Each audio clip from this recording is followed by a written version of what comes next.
Ұлу, сен екенсің ғой. Сені ұлудың үйге оралуы деген фильмнен көргем.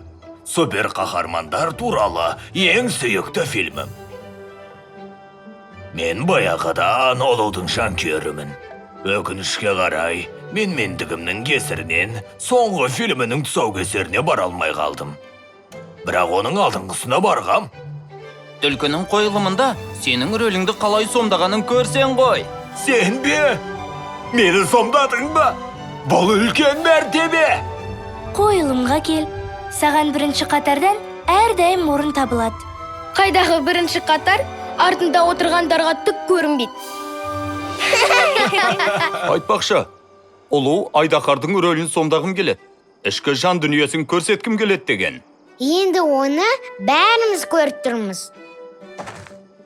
Мұндай батыл, әрі дарынды ұлу аспанға қызмет етуі тиіс.